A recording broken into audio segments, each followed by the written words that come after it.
I am going to take us to Iowa, funnily enough, after talking about Iowa State. Yeah. We'll talk about Sebastian Castro, 5'11", 203. Now, he's on the consensus big board at 155, a round 5 pick. He is more of a nickelback, dimebacker type, I'd have thought. He's played a lot of corner, a lot of slot. So he's not your classic safety cat, and some teams might view him as a corner. I don't know. Yeah, bit undersized, not the most athletic.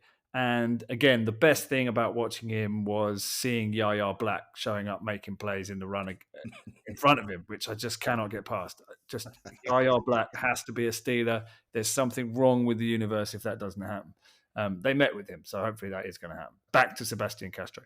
Good game speed, which shows up in the sideline to sideline. However, ran a 4.4940, which is 41 percentile. So I think he plays faster than he ran in the combine. Some of these guys, if they don't have a track background, they don't have the start, sometimes that dings them. So sometimes the 40 benefits more of the kind of, straight line athletes than it does football players. I think that's what's happened here. Because he triggers downhill with nice burst. He's got a good motor. He's got a corner skill set, which makes him intriguing more as a defensive back chess piece rather than a pure safety. But you like his awareness and his trigger, he hits with power, good IQ as a run defender.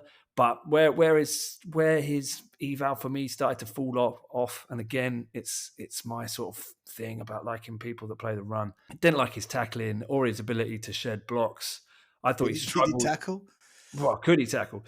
I thought he struggled getting off blocks, and you combine that with the generally poor athletic testing outside of the speed. Just everything was kind of mid to poor.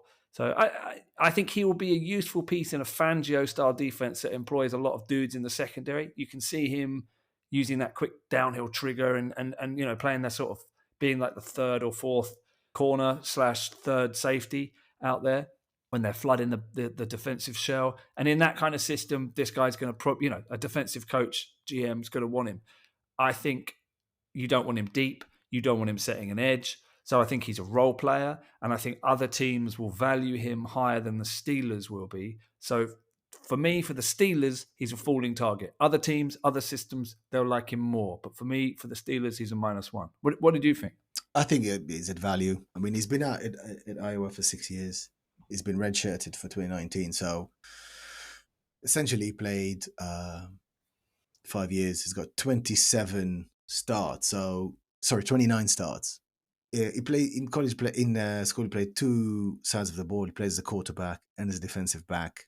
He did track and field, and it was a 3-star recruit. So I kind of thought that his combine would be better. But yeah, the uniform did remind me of the Steelers. So hopefully, he's had a good coaching. I must admit, his head coach Kirk Ferentz has been coaching since 1978. He's been around for a bit. He came to Iowa in 1999, so he's been there for a while. So our friend Sebastian had good coaching, had a good start. One good thing I noticed about him is he was very good at knocking the balls out of runners. So when he did make contact, there's a lot of forced fumbles. He did seem to hit people more than tackle them. Seemed more like an agitator, like one of those players that it seems like he had a target. It's like a laser guided, and this is how Castro seemed to me. It seemed like he was laser guided to the ball, and he was just going to get there no matter what, and he was get to the guy, and he was just hitting them rather than tackling. There was some tackling, but when he was facing people, he would just hit them. If he was getting to them from the side or behind, he would tackle them. But it was face to face, he would just smash right into them, which I think in the NFL level, he either wouldn't survive because some of the guys are pretty big and strong, or he'll just get thrown off the game. So it just didn't seem like he was using his head enough, not patient enough. So it needs something else. It needs a bit more. Maybe he's another special teamer. If he's there in the 6th, 7th round, and I need another backup for the safety, then he might be okay there. Fair enough. I think that's a good eval. I think, as I said, I think other teams that play with lots of DBs will value him because he's got something he'll bring.